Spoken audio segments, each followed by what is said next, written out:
Creatures of the night, it's your girl Tati. Let's talk about Ring of Honor. This is not gonna be long. I don't want to sound like a fucking broken record by saying the same things every week. I really wish I could literally just like sit down with Tony Khan and say, look, I don't know about everybody else, but I watch your product consistently. And honestly, when it comes to consumers in a way, not always, but they know what's best because at the end of the day, they're the ones who are purchasing what it is that you're selling. And literally over here buying Honor Club, and sometimes I feel like it's just a waste of money. But still, I'm still supporting and I'm still doing these reviews, and I want to see things improve. This show here, I thought it was going to be like maybe an hour, and it would have been like slightly less than an hour if they didn't do what they did tonight. First thing we start off was with the Dustin Rhodes and the Von Erichs. Thank you, Von Erichs, for being employed and coming onto the show. They went against Aria Davari, Tony Nese. Lord have mercy, Tony Nese. Lord have mercy, Tony Nese. And Mark Sterling was in this match. This is a proving grounds match. And the first thing I thought was, what the hell is he wearing? And two, why isn't Josh Woods here instead? Mark Sterling, absolutely hilarious. I do enjoy him. He makes me laugh. And I think he's great as a heel manager, a heel lawyer, whatever you want to call it. He did a couple of things in this match whenever it was a convenient for him.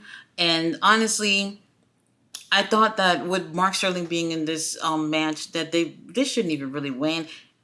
If it was Joshua Woods that was in this, I would have liked to actually see them take the win for a Proving Grounds match and actually go for the titles.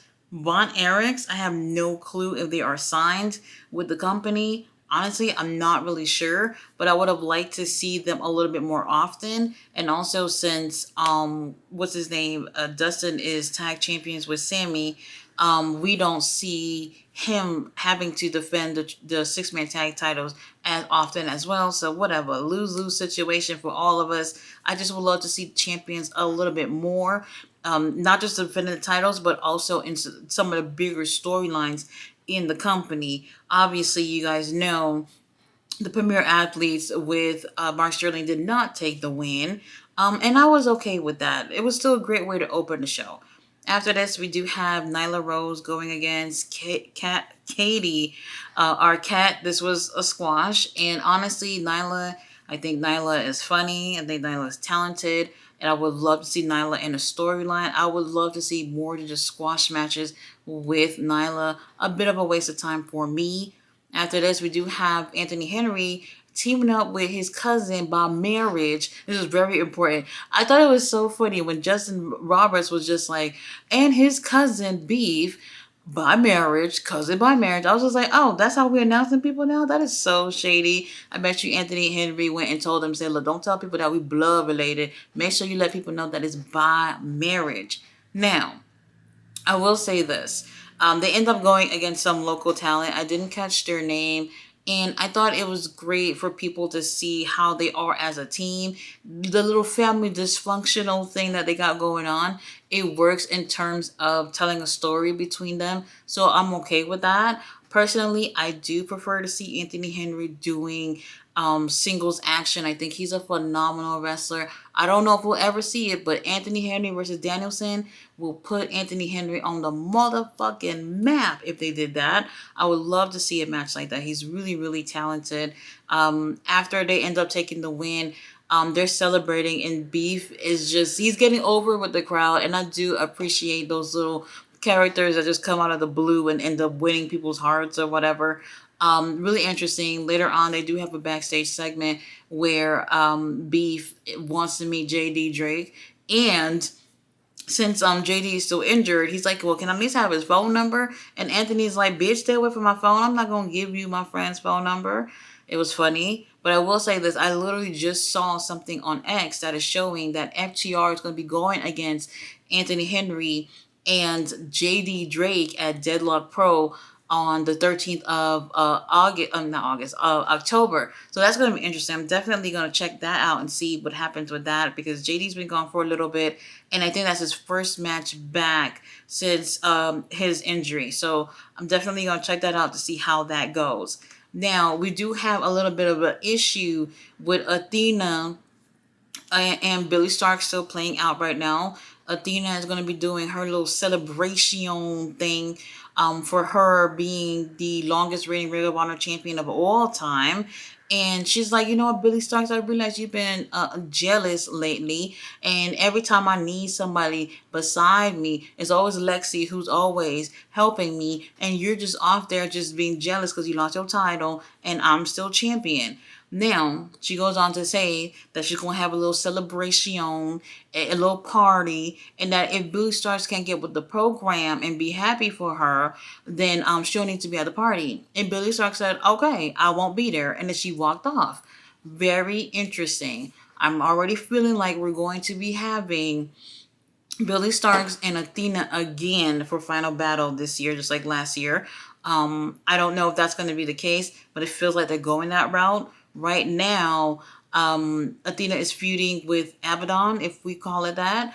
After Athena and Lexi ends up leaving the shot, you can see Abaddon coming in and kind of reaching over to grab Athena, but she doesn't end up getting Athena. So that was very interesting. We'll see what ends up happening with that. That is moving a little bit slow in terms of Athena and Abaddon. We'll see. We'll see. Now, after this, we have the Outrunners versus the Infantry. And you know what's so interesting?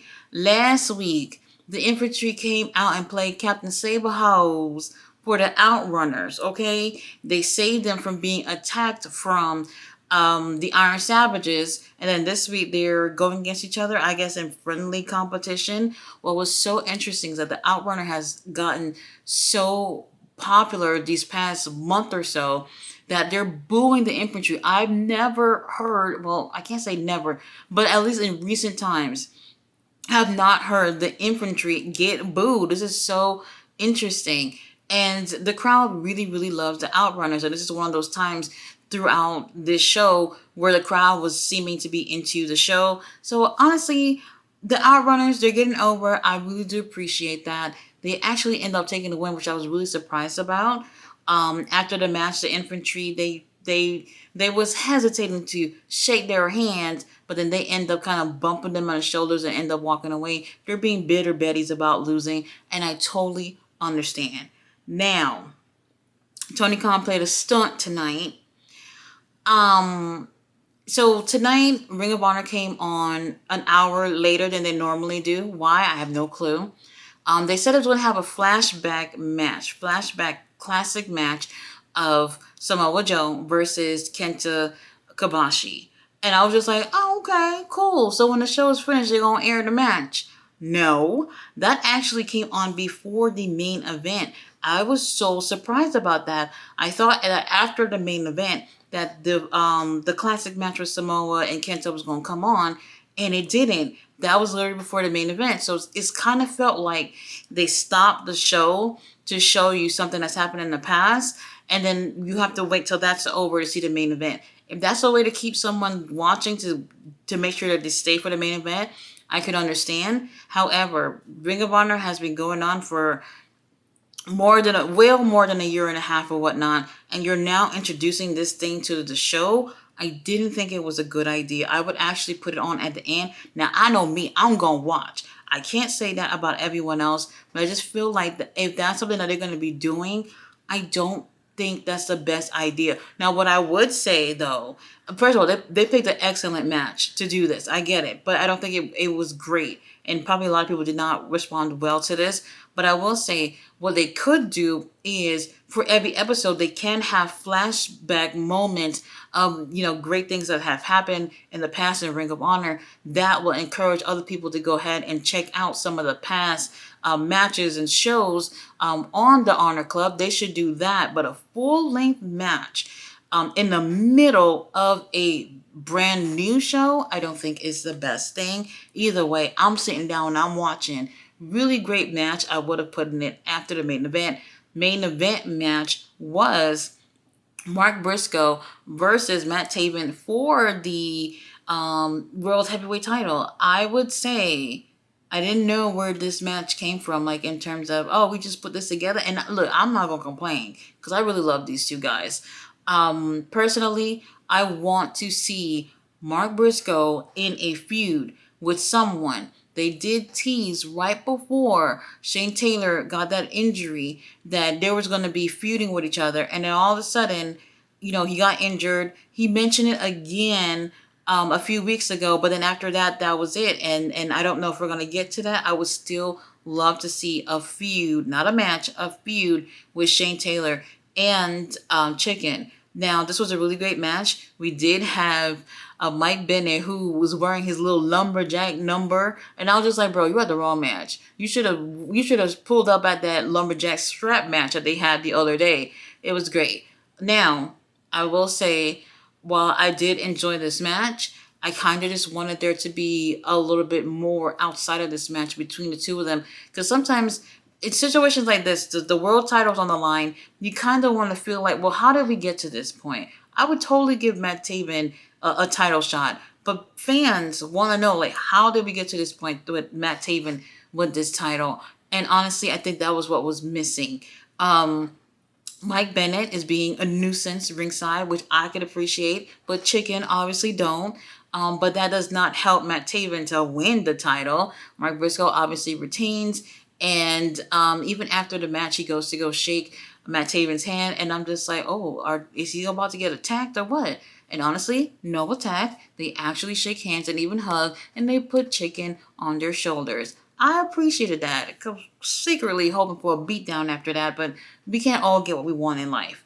Now, look, I'll say I still love Ring of Honor. Tony Khan, I really, really am happy for the company and the opportunities that they're getting. And when I think about it, I didn't hear Ring of Honor name in any of this deal thing that just got released yesterday, for AEW. It would be nice to see something more happen for Ring of Honor. And like I'm saying, Tony Khan, cut me a check. Cut me a check. I will help you out. I feel like there's still a lot of work to be done.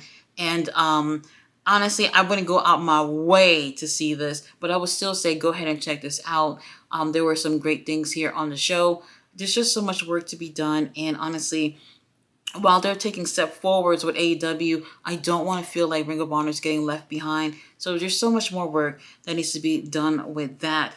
Guys, thanks so much for watching my review. I'll be back tomorrow with a review on Rampage. And then you guys already know, Saturday, while everybody's out there watching Bad Blood, you can come chill with me to watch Collision. I'll see you guys then. Bye.